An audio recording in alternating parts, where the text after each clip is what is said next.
L'histoire commence avec un jeune homme qui réfléchit au fait que chacun a ses propres talents spéciaux. Certaines personnes ont des capacités artistiques, comme dessiner des images réalistes, tandis que d'autres possèdent une beauté physique ou une aura attrayante, même si elles ne correspondent pas aux standards traditionnels de beauté. L'histoire bascule ensuite vers le jeune homme sur son lieu de travail, où un collègue l'invitait à une fête. Il refuse poliment, mentionnant qu'il a du travail à faire. Une autre personne remarque qu'il est toujours ponctuel et dévoué à son emploi. Plus tard, en rentrant chez lui, il exprime son désir d'obtenir une promotion. Le protagoniste est un individu travailleur qui accorde de l'importance à la ponctualité et préfère accomplir ses tâches à temps, ce qui lui permet de rentrer tôt chez lui. Il aime cuisiner, mais saute souvent des repas avant de se coucher, impatient de plonger dans un monde de rêve. Dans ce rêve, qu'il visite depuis son enfance, il se trouve dans un lieu magique rempli de combats à l'épée et d'aventures excitants. Dans ce monde onirique, il se sent plus jeune et plein de vie, rencontrant des créatures étranges et vivant des expériences palpitantes.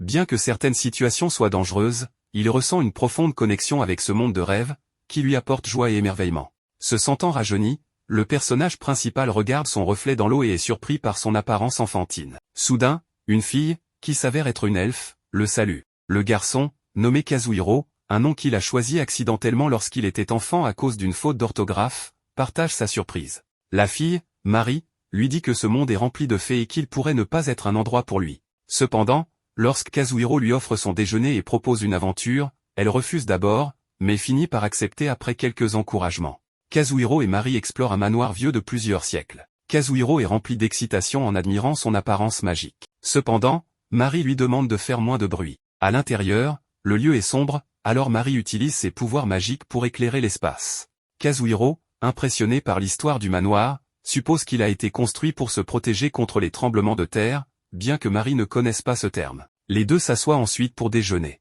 Marie est étonnée par la délicieuse nourriture de la boîte à déjeuner de Kazuhiro et commande son odeur et son goût agréable. Après avoir demandé le nom du plat, Kazuhiro lui explique que c'est un repas populaire appelé onari. Tout en appréciant la nourriture, Marie lui demande où il est né, et il répond qu'il vient du Japon, un pays insulaire. Kazuhiro et Marie poursuivent leur aventure, et Kazuhiro propose de lui apporter un déjeuner tous les jours si elle reste avec lui, ce qu'elle accepte.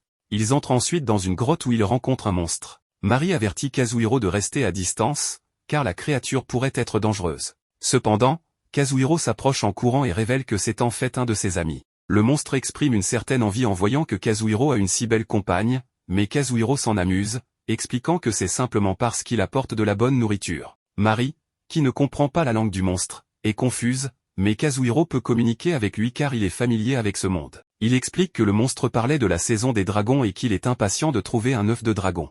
Les deux aventuriers s'enfoncent plus profondément dans la grotte et tombent par hasard sur une zone sombre où un dragon repose. Incapable de voir dans l'obscurité, Kazuhiro commence à avoir des difficultés, mais Marie utilise sa magie pour lui donner la capacité de voir. En regardant, Kazuhiro se rend compte que la créature est un dragon archi, un être extrêmement dangereux. Marie l'avertit qu'ils doivent être prudents et éviter de s'approcher trop près. Dans un moment de tension, Kazuhiro et Marie se retrouvent piégés dans une grotte avec le dragon, après avoir tenté de s'échapper par une porte qui se referme soudainement sur eux. Le dragon se réveille et crache du feu vers eux, ce qui fait brièvement craindre à Kazuhiro pour sa vie, pensant qu'il pourrait mourir dans ce rêve. Le lendemain matin, Kazuhiro se réveille et trouve Marie dans son lit, surpris par sa présence. Lorsque Marie se réveille, Kazuhiro est embarrassé en réalisant qu'elle ne porte pas de vêtements. Elle se couvre rapidement avec une couverture en prenant conscience de la situation. Kazuhiro visite un magasin, et pendant que Kazuhiro choisit quelques articles, le personnel et les clients semblent le regarder avec méfiance. Ensuite, il rentre chez lui, où Marie admire la vue depuis le balcon. Elle demande à Kazuhiro où il se trouve, et il lui explique qu'ils sont au Japon, son pays natal. Marie est impressionnée par les grands bâtiments magnifiques et exprime son désir d'explorer davantage les environs. Kazuhiro propose alors qu'elle se prépare pour aller visiter la ville. Quand Marie remarque une grande tour, Kazuhiro lui dit qu'elle offre une belle vue, et il prévoit de s'y rendre plus tard. Marie enfile une robe qu'elle adore, et Kazuhiro, ravi de la voir ainsi, cherche des mots pour lui faire un compliment. Marie, qui n'est pas facilement offensée, l'assure qu'il peut dire ce qu'il veut. Kazuhiro lui dit alors qu'elle est magnifique dans cette robe, ce qui la rend heureuse et appréciée. Kazuhiro ajoute qu'elle semble encore plus belle dans ce monde que dans celui où il l'a vue auparavant. Marie est touchée par ces mots, se sentant joyeuse et excitée. Kazuhiro propose ensuite de sortir, mais il lui donne d'abord une casquette pour couvrir ses oreilles, expliquant que les fées n'existent pas dans ce monde. Marie, enthousiaste à l'idée d'explorer, lui assure qu'elle n'aura pas peur. Pendant leur trajet en voiture, Marie est nerveuse car c'est sa première fois dans un véhicule, mais elle est émerveillée par l'expérience. Ils arrivent dans un restaurant, où Kazuhiro commande à manger. Pendant qu'ils attendent, ils discutent de leur situation, se demandant s'ils sont morts dans leur rêve à cause de l'attaque du dragon. Kazuhiro rassure Mari en disant qu'ils sont encore en vie, mais qu'ils n'en seront sûrs que lorsqu'ils s'endormiront de nouveau et retourneront dans le monde des rêves. Pour l'instant, il l'encourage à profiter du temps qu'ils ont dans ce monde, car cela pourrait être temporaire. Kazuhiro se remémore comment Mari s'est retrouvée dans son lit après l'attaque du dragon, supposant que le dragon pourrait être la raison de sa présence dans ce monde. Il suggère que s'ils dorment de nouveau, elle pourrait retourner dans son monde réel, et ensemble, ils pourraient vaincre le dragon une fois pour toutes. Kazuhiro partage également comment son mode de vie, vivant principalement la nuit, a ralenti sa croissance physique. Plus tard, leur nourriture arrive, et Mari est ravie de voir à quel point elle est appétissante. Kazuhiro l'encourage à manger, et elle apprécie énormément le repas, ce qui remonte son moral. Après avoir terminé leur repas, Mari commente joyeusement qu'elle n'a jamais goûté une telle nourriture auparavant. Ils se rendent ensuite dans un parc entouré de cerisiers en fleurs, et Mari est enchantée par leur beauté. Elle exprime à quel point elle aime cet endroit, et Kazuhiro lui explique que c'est la période idéale de l'année pour en profiter. Tandis qu'ils admirent la vue sur un lac paisible, Mari remarque à quel point il est magnifique. Kazuhiro lui souhaite alors chaleureusement la bienvenue au Japon, l'appelant mademoiselle, ce qui la fait se sentir spéciale. Tous deux profitent de ce moment avant de rentrer chez eux. Les deux passent la journée ensemble et, à la tombée de la nuit, admirent la beauté des cerisiers en fleurs. Mari, captivée par la vue, se demande comment serait son monde sans les monstres, ce à quoi Kazuhiro répond qu'un monde sans monstres ferait face à d'autres défis. Malgré cela, Kazuhiro commence à apprécier la beauté du monde d'une manière qu'il n'avait jamais faite auparavant. Plus tard, Mari s'inquiète de ce qui pourrait se passer si elle ne parvient pas à retourner dans son propre monde. Kazuhiro la rassure en suggérant qu'ils pourraient explorer le Japon ensemble, visiter des sources chaudes, des châteaux et découvrir tout ce que le pays a à offrir. Mari trouve l'idée intéressante, mais Kazuhiro insiste sur l'importance de trouver un moyen de la ramener chez elle. De retour à la maison, Kazuhiro propose à Mari de prendre un bain et lui donne du savon en lui expliquant que cela lui procurera une agréable sensation. Mari, curieuse, apprécie le parfum plaisant du savon. Pendant que Kazuhiro prépare le dîner, il réfléchit à tout ce qu'il a appris sur Mari et à la manière dont leur lien s'est renforcé. De son côté, Mari, repensant aux paroles de Kazuhiro sur leur potentiel à vivre ensemble et explorer le Japon, rougit d'excitation. Après son bain, Mari est attirée par l'odeur délicieuse du repas que Kazuhiro est en train de cuisiner. Il lui annonce que le dîner est presque prêt et l'invite à s'asseoir à table. En voyant le repas, Mari est ravie, et en le goûtant, elle est émerveillée par sa saveur. Kazuhiro lui explique qu'il a préparé des escalopes avec des œufs, rien de très spécial, et qu'il reste des morceaux de poulet pour le lendemain. Mari, heureuse, savoure chaque bouchée du repas. Kazuhiro partage ensuite que, dans son monde, il ne peut emporter que des choses simples comme une boîte à lunch et de l'eau lorsqu'il voyage, rien de plus. Mari, intriguée, demande ce qu'il entend par rien de plus. Kazuhiro lui explique davantage, tout en lui montrant une lampe de poche. Il lui dit que, tandis qu'elle utilise la magie pour créer de la lumière, dans son monde, ils utilisent des torchets. Il mentionne également qu'il ne peut pas emporter son carnet avec lui. Mari suggère qu'une force supérieure pourrait contrôler ce qui peut entrer dans ce monde, ce qui les amène à spéculer sur la possibilité que l'arrivée de Kazuhiro dans ce monde ne soit pas due au hasard. Mari se demande si Kazuhiro a reçu une mission quelconque, mais Kazuhiro, plaisantant, parle d'une mission boîte à lunch. Bien que leur conversation plonge dans des idées mystérieuses, ils ne parviennent à aucune conclusion. Au lieu de cela, Kazuhiro se concentre sur la sécurité de Mari et sur son retour dans son monde d'origine. Il lui rappelle que lorsqu'elle est arrivée, elle était confuse et ne se souvenait de rien. Mari admet qu'elle était tellement bouleversée qu'elle a tout oublié. Ils discutent de leur retour imminent dans l'autre monde, où ils devront faire face à une situation dangereuse avec un dragon. Kazuhiro s'inquiète qu'une fois dans ce monde, ils puissent être piégés dans un cycle où le dragon les tue à chaque apparition.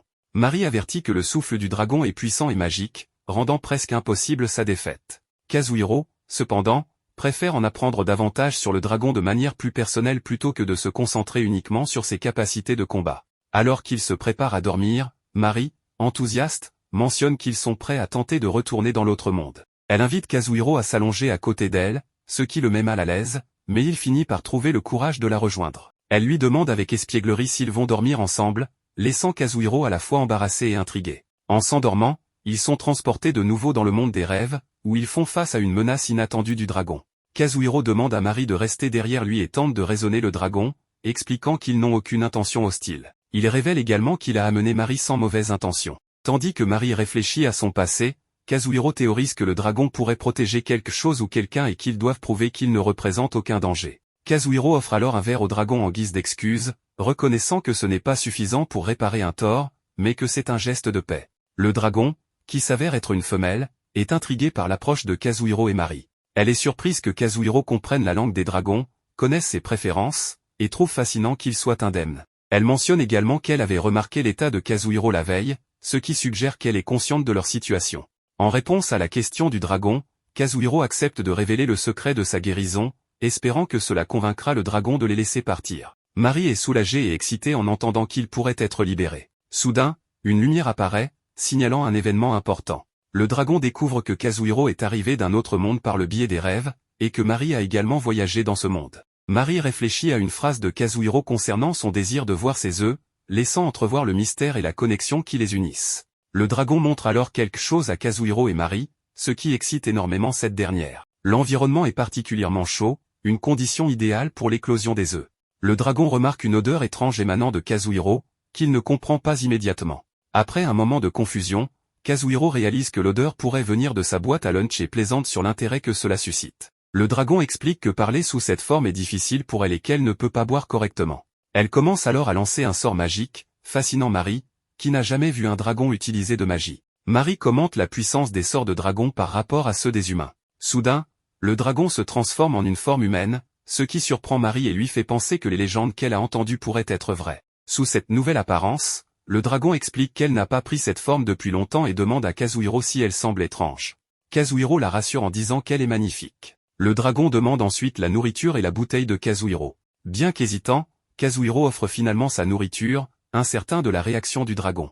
Le dragon insiste, expliquant qu'elle ne veut pas la manger mais seulement la tester. En échange, elle propose de donner à Kazuhiro une écaille magique capable d'améliorer considérablement ses capacités. Kazuhiro accepte, et le dragon savoure la nourriture avec enthousiasme. Elle goûte également une boisson qu'elle trouve délicieuse. Kazuhiro et Mari sont ravis de sa réaction positive. Le dragon, ravi d'avoir goûté quelque chose d'aussi bon, apprend que cette nourriture vient du monde de Kazuhiro et n'existe pas dans le leur. Elle avait initialement pensé qu'elle pourrait en trouver ici et avait même envisagé de conquérir un village pour cela. Cette révélation met Kazuhiro mal à l'aise, tandis que Mari se réjouit de la satisfaction du dragon. En échange de la nourriture, le dragon donne à Kazuhiro une pierre imbibée de son sang, un objet puissant et précieux. Quand Kazuhiro partage cette information avec Mari, elle se rend compte de l'importance de la pierre, et oblige Kazuhiro à l'échanger contre le repas. À la fin de leur rencontre, le dragon demande qu'il lui apporte encore plus de nourriture la prochaine fois. Kazuhiro est satisfait, mais Mari est perplexe quant à la raison pour laquelle le dragon leur a donné un objet aussi précieux en échange de nourriture. Mari parle des propriétés curatives du sang du dragon et à sa valeur inestimable. Bien que Kazuhiro suggère de le vendre à un prix élevé, Mari explique que cela soulèverait des questions sur son origine. Il apprend ensuite la chute d'une ancienne civilisation détruite après avoir tenté de voler des œufs de dragon. En représailles, le dragon avait ravagé la région, la rendant inhabitable. Après avoir survécu à cette rencontre, Kazuhiro se sent triste à l'idée que Mari ne l'accompagnera plus. Mais elle le rassure, affirmant qu'elle voyagera toujours avec lui. Elle exprime également son désir d'apprendre le japonais, ce qui rend Kazuhiro heureux. Après plusieurs jours, le protagoniste raconte que la vie aux côtés de l'elfe n'est pas si mauvaise.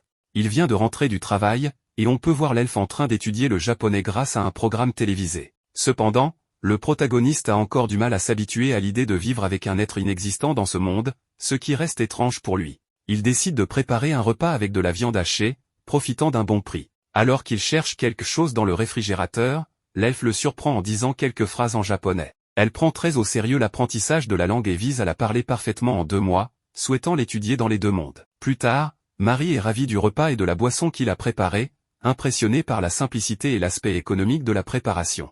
Alors que Kazuhiro fait la vaisselle, elle lui demande où se trouve le sang et l'écaille du dragon dans ce monde. Il répond qu'il n'en a aucune idée, mais qu'en revenant dans son monde, tout reste avec lui.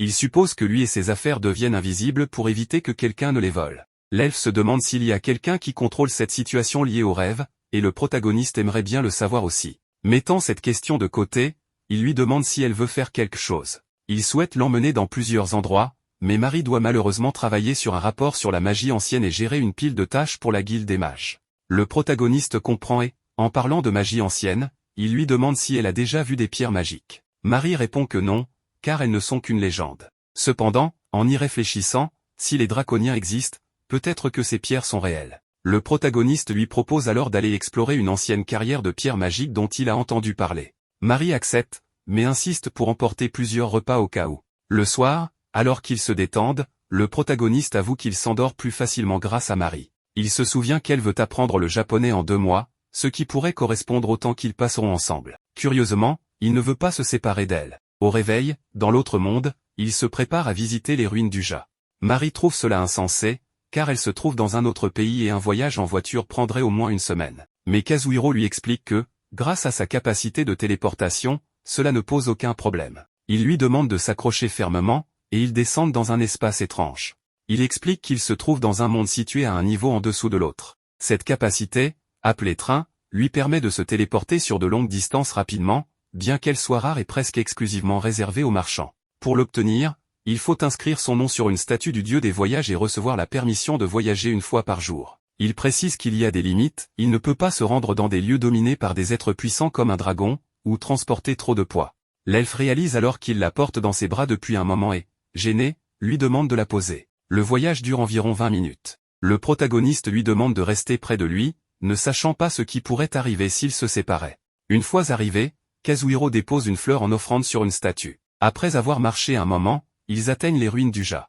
Kazuhiro explique que, par le passé, des pierres magiques y étaient extraites pour fabriquer des objets magiques, ce qui en avait fait un centre de population prospère. Une grande forteresse avait été construite pour la protection, mais lorsque les pierres magiques ont disparu, la région est tombée dans l'obscurité. Selon des rumeurs, certaines personnes disent ressentir la présence de pierres magiques en visitant l'endroit. Marie, accablée par la chaleur, a du mal à continuer. Elle ne voit que des pierres ordinaires, des ruines, du sable, et ressent une chaleur étouffante. Elle veut abandonner, mais Kazuhiro l'encourage en lui parlant d'un oasis plus loin.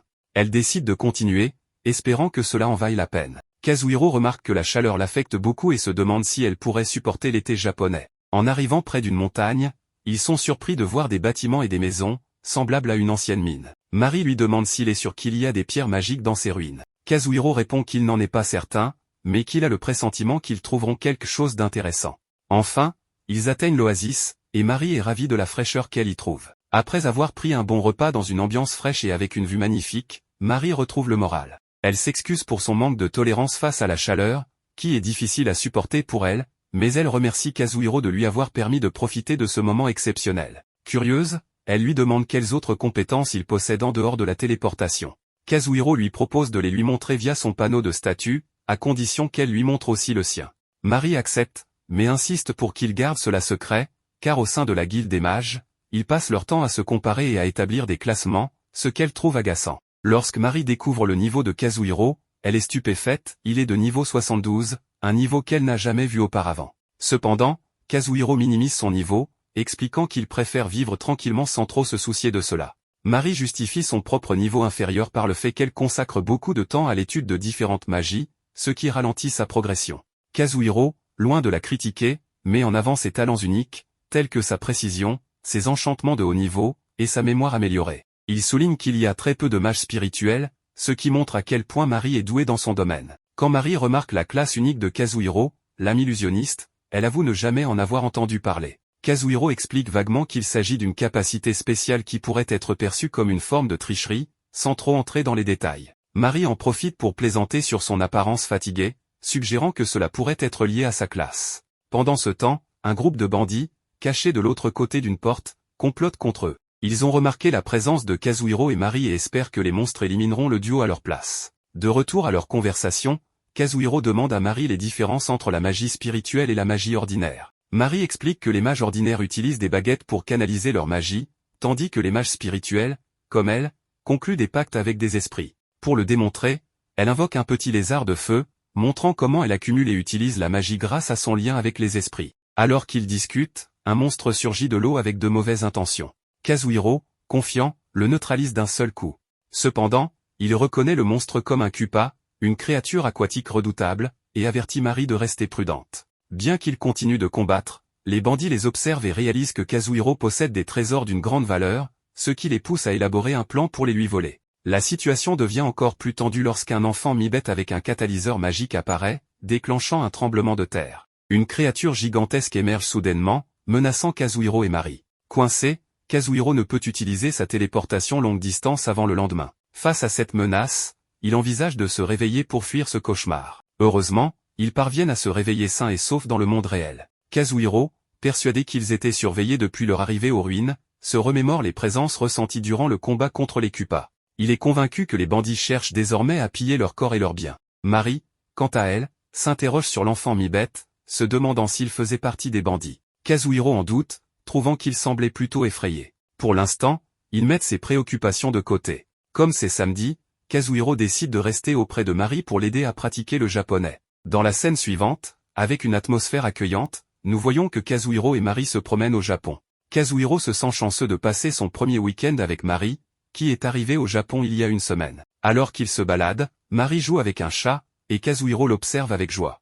En admirant la rivière, Mari commente la douceur de son courant. Kazuhiro lui explique que tout est soigneusement entretenu pour éviter les inondations grâce au système de gestion des eaux en place. Bien que Mari puisse communiquer avec les esprits dans son propre monde, elle n'a pas encore établi cette connexion ici, faute de temps. Toutefois, elle est convaincue qu'avec le temps et en visitant régulièrement cet endroit, elle pourra finir par comprendre et interagir avec eux, comme avant. Il croise ensuite un chat, et Mari, intriguée, pose des questions à son sujet. Kazuhiro lui explique que ce chat est amical, mais qu'il vaut mieux le laisser venir de lui-même. Comme prévu, le chat s'approche d'elle, et Mari joue avec lui avec enthousiasme. En caressant l'animal, elle s'émerveille de la douceur de son pelage, ce qui amuse et attendrit Kazuhiro. Plus tard, Kazuhiro emmène Mari à la bibliothèque pour l'aider à en apprendre davantage sur le Japon.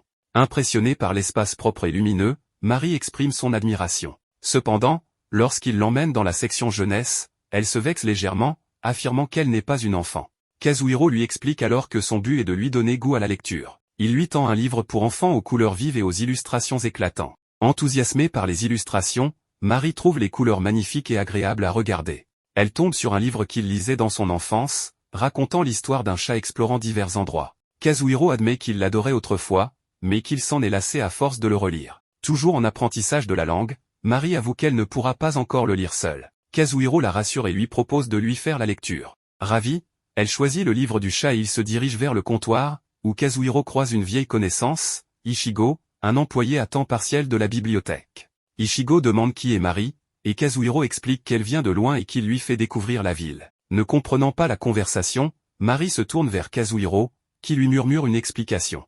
Lorsqu'Ichigo l'appelle Mari-san, elle s'interroge sur ce suffixe. Kazuhiro lui explique que san est un titre honorifique utilisé au Japon pour montrer du respect, notamment envers les jolies jeunes filles. Mari, touchée, lui retourne le compliment, ce qui surprend Ichigo, car personne ne l'avait jamais traitée de belle, ce qui la rend si joyeuse, au point qu'elle ne sait où donner de la tête. Elle l'interroge sur leur relation, et Kazuhiro répond qu'ils sont simplement de bons amis, Mari étant en visite pour un moment. Ichigo remarque alors que leurs adresses sont identiques, signifiant qu'ils habitent le même immeuble. Mari, perplexe, demande des explications, et Kazuhiro lui confirme qu'ils sont voisins. Ichigo propose alors à Mari de devenir amie et l'inviter à déjeuner un jour. De retour chez Kazuhiro, il prépare des pancakes pour Mari. Pendant ce temps, elle remarque un lecteur CD et lui demande des précisions sur les images animées dont il lui avait parlé. Kazuhiro insère un disque et lui montre comment les images se succèdent pour donner l'illusion du mouvement.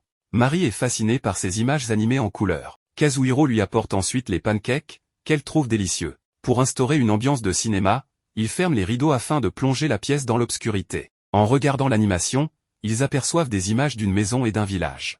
Mari demande si cet endroit est réel, et Kazuhiro confirme, ajoutant que son grand-père y vit. Intrigué, Mari rêve d'y aller un jour. Kazuhiro lui propose alors d'en parler à son grand-père pour organiser une visite le week-end suivant. Surprise par cette idée, Mari continue de profiter du film avec enthousiasme. À la fin, Kazuhiro lui demande son avis, et elle répond avec excitation qu'elle a adoré et veut en voir d'autres. Il lui assure qu'il existe de nombreux films similaires au Japon, ainsi que des jeux et des animes qui pourraient l'aider à se détendre. Il ajoute que ce n'est que le début.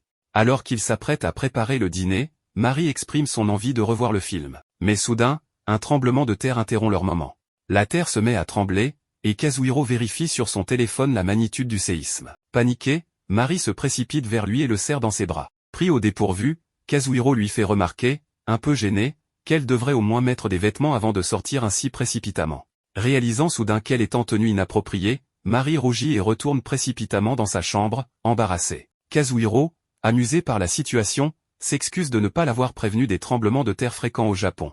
Plus tard, Kazuhiro prépare un repas avec des épices indiennes et invite Mari à goûter. Ravie, elle complimente la saveur explosive du plat, la comparant aux épices des régions désertiques d'autres mondes. Cette discussion les ramène à leur situation actuelle, et Mari se souvient soudainement du monstre qu'ils avaient rencontré auparavant.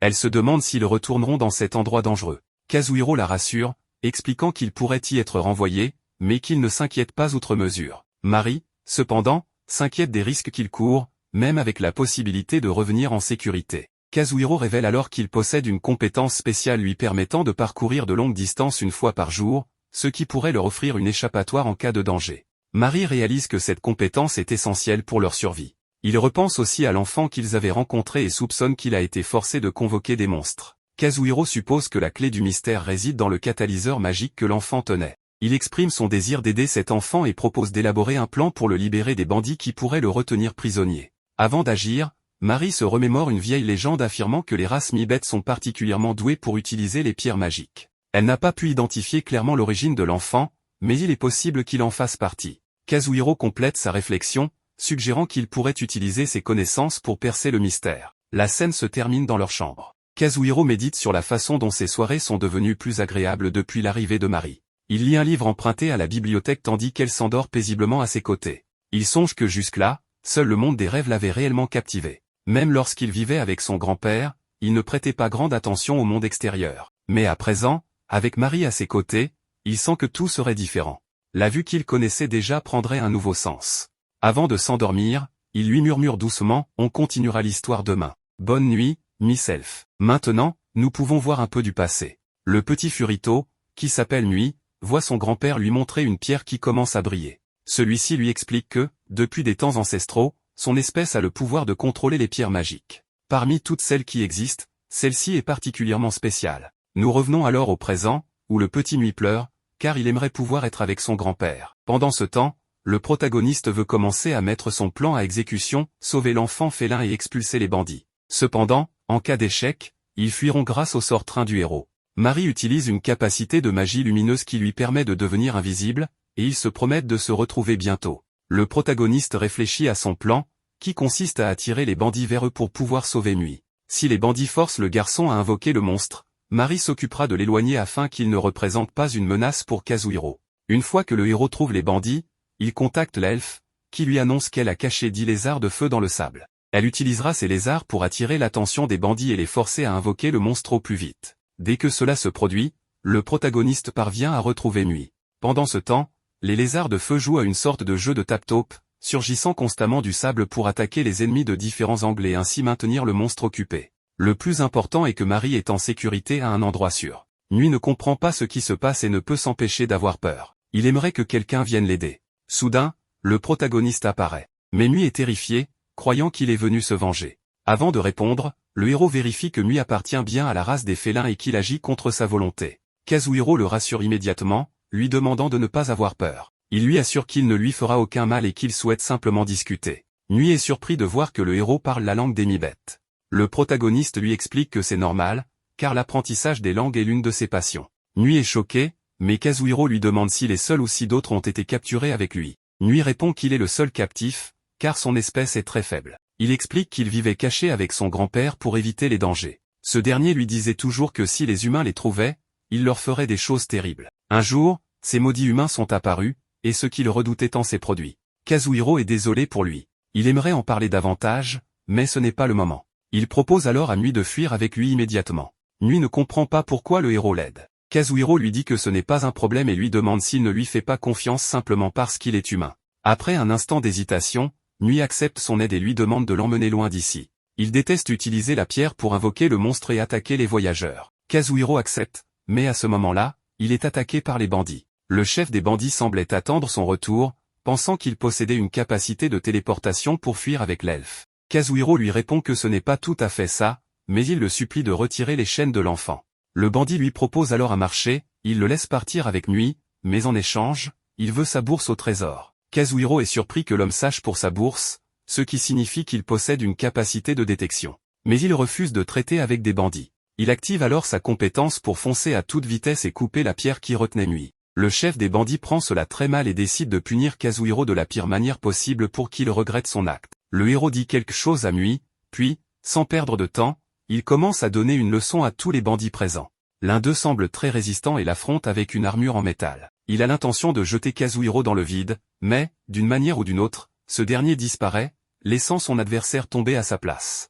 Les bandits, ne sachant pas où est passé Kazuhiro, commencent à le chercher immédiatement. Pendant ce temps, le petit Nuit se cache et le protagoniste le félicite pour son excellent travail. Nuit ne comprend pas comment il a disparu ainsi. Kazuhiro lui explique qu'il a utilisé Phantom Illusion, une compétence qui lui permet de créer des copies illusoires de lui-même. Cela a du sens, car sa classe est littéralement épéiste illusoire. Nui n'a jamais entendu parler de cette classe. Kazuhiro explique qu'elle est considérée comme l'une des plus faibles, car elle est principalement spécialisée dans la fuite. Le petit Furito ne peut pas croire que Kazuhiro est faible. Mais le héros lui confirme que oui, car les monstres le battent régulièrement. Protéger les autres n'est pas son point fort. C'est pourquoi il lui demande encore une fois de bien se cacher pendant qu'il termine d'éliminer les ennemis. Le combat reprend et les bandits rencontrent de sérieux problèmes face à Kazuhiro.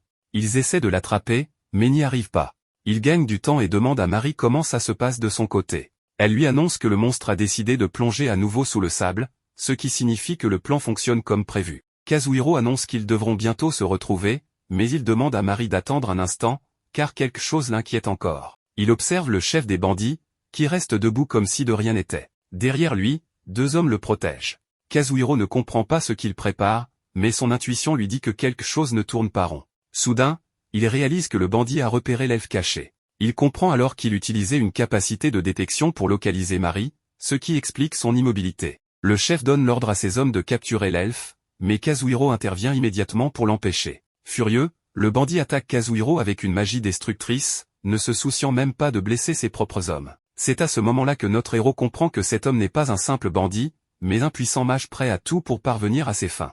Le mage affirme que, quoi qu'il arrive, il finira par attraper Kazuhiro, car il sait où il ira. Il devine que, fidèle à son bon cœur, il cherchera à protéger Nui. Kazuhiro active alors sa capacité pour fuir, et le mage comprend que son pouvoir a une limite de poids. S'il pouvait tout emporter avec lui, il aurait déjà sauvé Nui depuis longtemps. Le mage lui ordonne de lâcher son épée et de se rendre avant qu'il ne soit trop tard. Kazuhiro admet qu'il a raison, et laisse tomber son épée. Mais en faisant cela, il réduit son poids, attrape Nui et se téléporte aussi loin que possible. Ils finissent par tomber, mais heureusement, la présence du sable amortit leur chute. Alors qu'ils se préparent à fuir, le mage refuse de les laisser partir, à moins que le monstre ne réapparaisse pour les envoyer valser. Kazuhiro sait que cette fois, la menace est bien plus grande. S'il meurt, il se réveillera simplement au Japon. Mais Mari et Nui n'auront pas cette chance. C'est alors qu'un événement étrange se produit, le monstre n'attaque pas immédiatement. Au lieu de cela, il étend ses tentacules, comme s'il cherchait quelque chose. Nui pense qu'il pourrait être à la recherche de la pierre magique. Son grand-père lui avait expliqué que cette pierre était spéciale et qu'elle avait causé la destruction de leur village. En l'extrayant, une créature des profondeurs avait été réveillée, forçant leur peuple à fuir et à vivre cachés, à l'abri des humains et du monstre. Kazuhiro comprend alors que cette créature est en quête de la pierre depuis tout ce temps. Il dit à Nui qu'il lui laisse le choix et respectera sa décision. Le petit Furito s'excuse auprès du monstre de l'avoir invoqué à de nombreuses reprises. Il explique que ses ancêtres lui ont laissé cette pierre, mais qu'il est maintenant temps de la lui rendre. Le monstre attrape la pierre, pousse un cri strident, puis disparaît, ayant enfin trouvé ce qu'il cherchait. Le héros n'en revient pas. Tout semble enfin terminé. Mais alors, il découvre un escalier menant à un labyrinthe souterrain. Mari arrive à ce moment-là et, ne comprenant pas tout ce qui s'est passé, regarde vers le bas. Elle est émerveillée, jamais elle n'aurait imaginé qu'un tel endroit existait sous ces ruines. En voyant Nui, elle ne peut s'empêcher de l'étreindre avec enthousiasme, car elle adore les chats. Plus tard, dans la nuit, des hommes arrivent sur place. L'un d'eux informe Kazuhiro qu'ils s'occuperont d'arrêter les derniers bandits. Kazuhiro lui demande si Nui sera bien pris en charge. L'homme lui répond qu'ils auront besoin de lui si d'autres pierres magiques sont extraites. Le soldat remercie Kazuhiro pour ces informations, car ils avaient du mal à croire que cette histoire était vraie.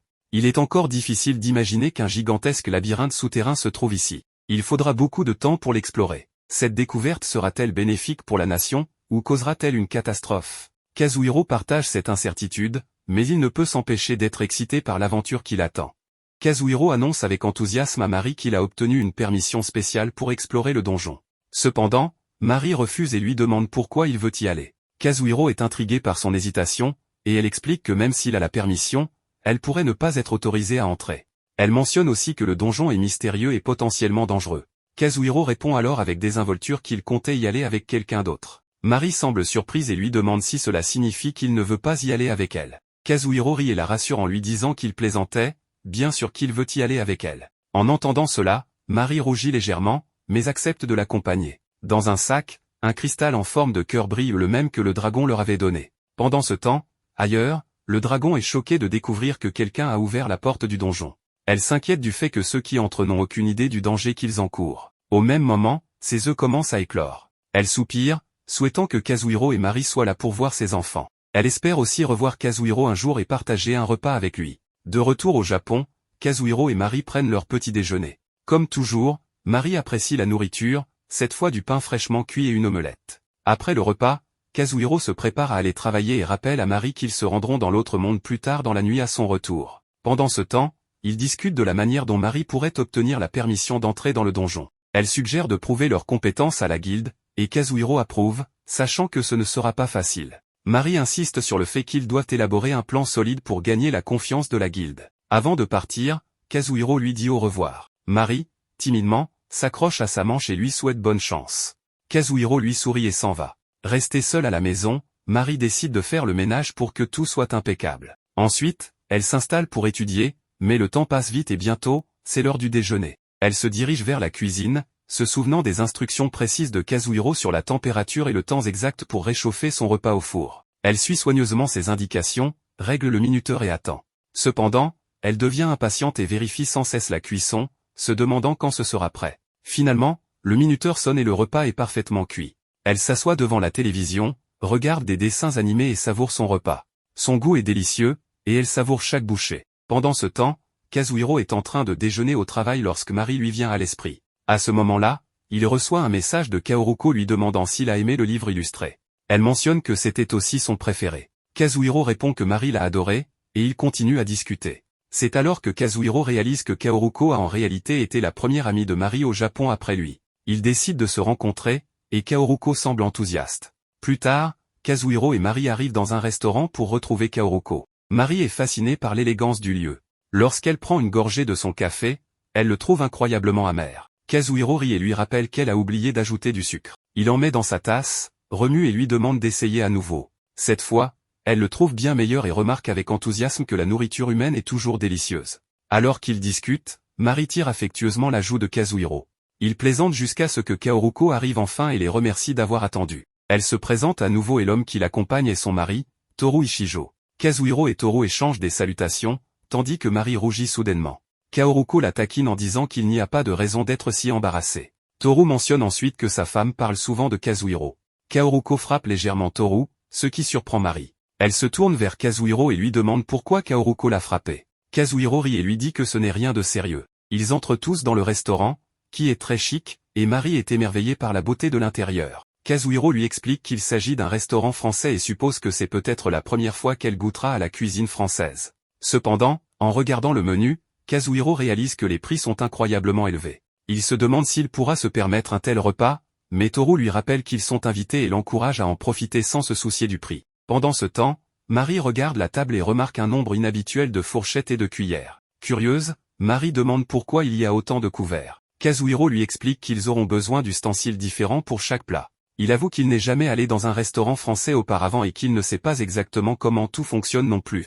En voyant tous ces couverts sophistiqués, Mari s'enthousiasme. Peu après, les plats commencent à arriver les uns après les autres. Mari savoure chaque bouchée et découvre de nouvelles saveurs. Le groupe rit et discute en dégustant son repas. Puis, Kaoruko mentionne qu'un plat spécial est encore à venir. Intriguée, Mari demande de quoi il s'agit. Kazuhiro explique que c'est l'une des spécialités du restaurant. Lorsque le plat arrive enfin, Mari prend une bouchée et est totalement émerveillée. Le goût est unique et délicieux. Elle s'exclame avec enthousiasme que la cuisine française est incroyable. Kazuhiro rappelle alors que le dessert n'a pas encore été servi. Mari attrape son bras en le secouant joyeusement, disant qu'elle est déjà rassasiée et ne sait pas comment elle pourra encore manger. À cet instant, il réalise que les autres à table les regardent, ce qui les rend tous les deux un peu gênés. Le groupe sourit et les taquine en disant qu'ils sont adorables ensemble. Soudain, Toru pose une question qui prend Kazuhiro au dépourvu. Surpris, Kazuhiro nie rapidement quoi que ce soit. Plus tard, en buvant leur café, Kaoruko fait un compliment à Mari. Cependant, Mari ne comprend pas, car Kaoruko parle en japonais. Kazuhiro lui traduit, et elle remercie joyeusement Kaoruko, expliquant qu'elle apprend le japonais et commence à mieux comprendre. Kazuhiro ajoute que Mari a récemment commencé à regarder des films japonais pour améliorer ses compétences linguistiques. Changeant de sujet, Kazuhiro partage qu'il prévoit un voyage, car Mari veut explorer de nouveaux endroits. Toru suggère de visiter Shishibu et commence à parler des célèbres sources chaudes de la région, en montrant même des photos. Curieuse, Mari demande ce que sont les sources chaudes. Kazuhiro explique qu'il s'agit de bains naturels connus pour leurs propriétés relaxantes et lui demande si elle aimerait y aller. Sans hésiter, Mari accepte avec enthousiasme. Toru propose immédiatement de réserver les billets, et ainsi, le plan est scellé. Alors que la soirée touche à sa fin, Kazuhiro exprime à quel point il a apprécié la journée, disant qu'elle était vraiment merveilleuse. Toru, qui n'avait pas ressenti une telle joie depuis longtemps, semble réellement apprécier la compagnie de Mari. Le groupe rit et passe un excellent moment, ce que Kazuhiro remarque discrètement. Plus tard, Kaoruko demande à Kazuhiro si elle peut inviter Mari à une soirée cinéma. Kazuhiro accepte, et Kaoruko propose de l'organiser lundi. Quand Kazuhiro annonce l'invitation à Mari, elle est ravie. Cependant, il commence à s'inquiéter pour sa sécurité. Il sait que le monde n'est pas toujours bienveillant, non pas qu'il soupçonne Kaoruko, mais les ennuis peuvent surgir de n'importe où. Mari le rassure en lui disant qu'elle ira bien. Toru promet également que lui et sa femme veilleront sur elle. Sur le chemin du retour, Mari admet qu'au début, elle se sentait mal à l'aise à l'idée de manger avec des inconnus, mais comme Kazuhiro était là, elle n'était pas du tout nerveuse. Elle le remercie en disant qu'il est vraiment une personne formidable. Kazuhiro lui sourit et la remercie aussi, appréciant ce moment. Il la remercie ensuite d'être venue au Japon et d'être entrée dans sa vie. Tous deux rougissent, et pendant un instant, ils se tiennent même la main avant de rentrer chez eux. Kazuhiro partage alors une idée excitante, explorer de nouveaux endroits ensemble. Mari apprécie son attention, mais lui rappelle de ne pas trop s'inquiéter. Ils poursuivent leur conversation sur un ton léger, plaisantant et profitant de la compagnie de l'autre.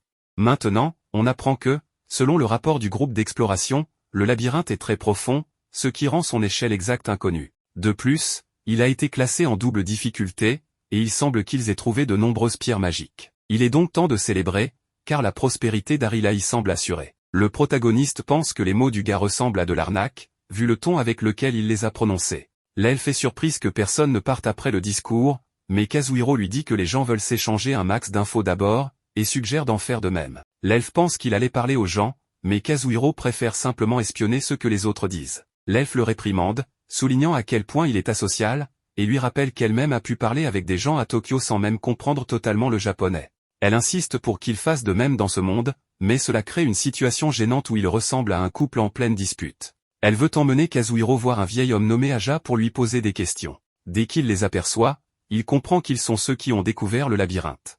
Mari se présente, et le protagoniste fait de même. Mais Aja semble percevoir que Kazuhiro n'est pas complètement humain.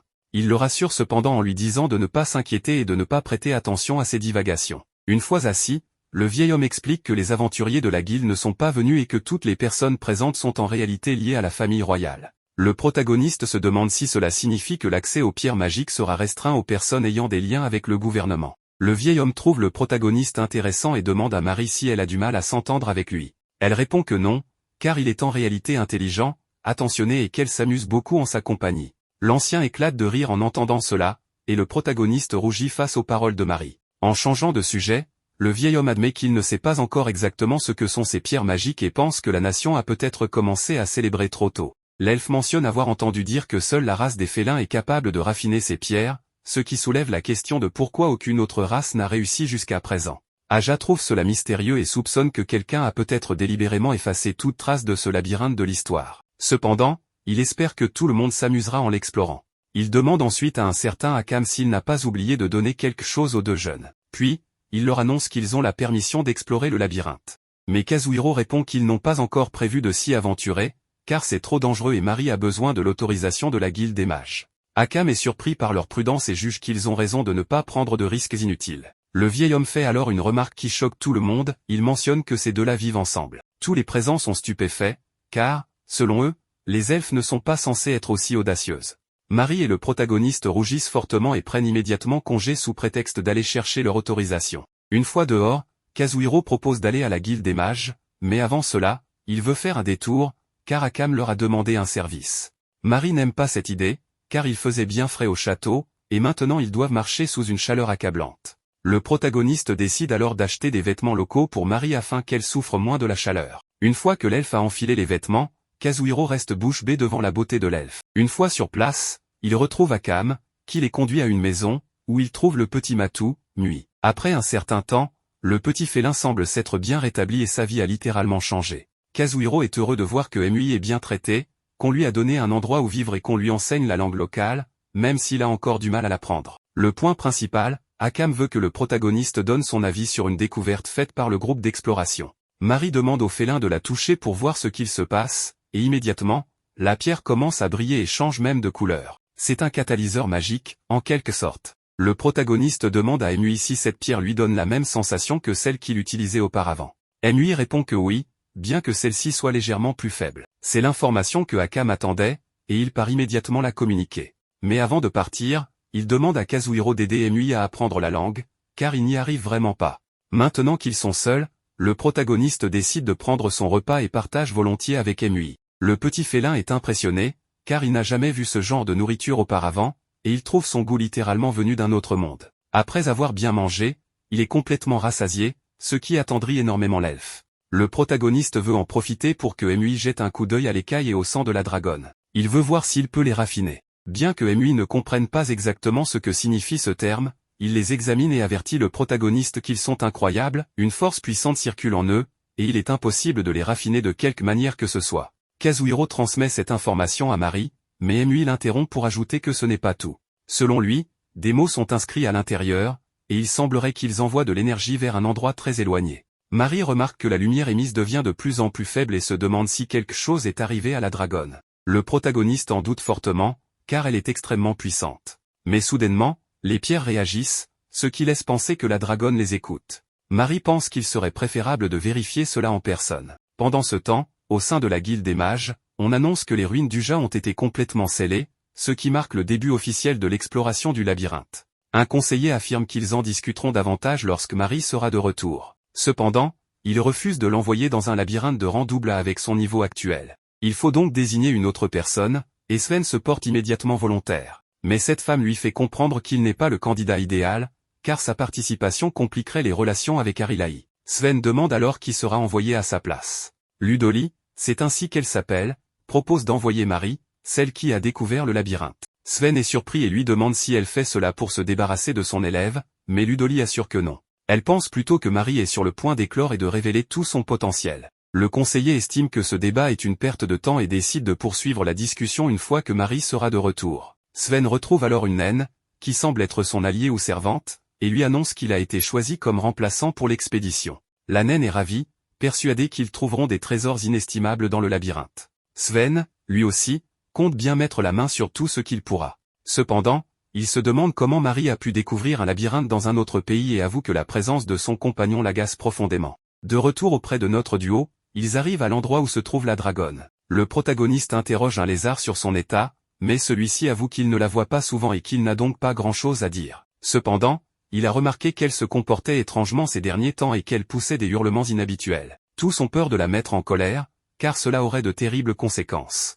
Alors qu'ils sont laissés seuls, le duo ressent une grande appréhension. Un bruit étrange se fait entendre, mais à leur surprise, il s'agit de la dragonne et de ses petits. Sans perdre de temps, la dragonne prend forme humaine et exige qu'on lui donne à manger immédiatement. Le problème, c'est que le protagoniste est venu à l'improviste et n'a rien à lui offrir. Elle ne peut retenir ses larmes, déçue, car elle espérait vraiment qu'il viendrait avec de la nourriture. Elle se plaint, expliquant qu'elle se donne beaucoup de mal pour nourrir ses petits, alors ce n'est pas trop demandé que de lui apporter quelque chose à manger. Comme si cela ne suffisait pas, elle ajoute qu'elle est jalouse de voir le protagoniste et Mari toujours ensemble en couple, alors qu'elle est seule. Son compagnon est absent, et elle s'ennuie tellement qu'elle envisage sérieusement de détruire un village pour se divertir. Le pire dans tout ça, c'est que Mari, ne comprenant pas le langage draconique, ne saisit absolument rien de la conversation. Pour compenser, Kazuhiro lui propose d'aller aux sources thermales la semaine prochaine. La dragonne se montre intéressée, et il lui précise que ce sera au Japon, dans son monde. Lorsqu'il lui demande si elle veut venir, elle accepte immédiatement,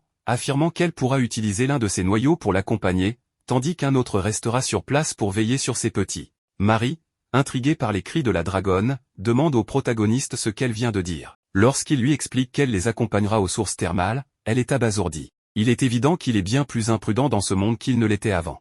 Elle lui interdit de prendre ce genre de décision seul. Le protagoniste accepte, mais il réalise qu'il est déjà trop tard pour revenir en arrière. Mari réagit et rappelle qu'ils doivent se rendre rapidement à la guilde des mages. Plus tard, Mari rédige son rapport, et le protagoniste retourne dans son monde avec elle pour continuer à travailler. Après plusieurs jours, le week-end arrive enfin, marquant le moment de récupérer l'archidragonne. Cependant, il semble que les choses ne seront pas aussi simples que prévu.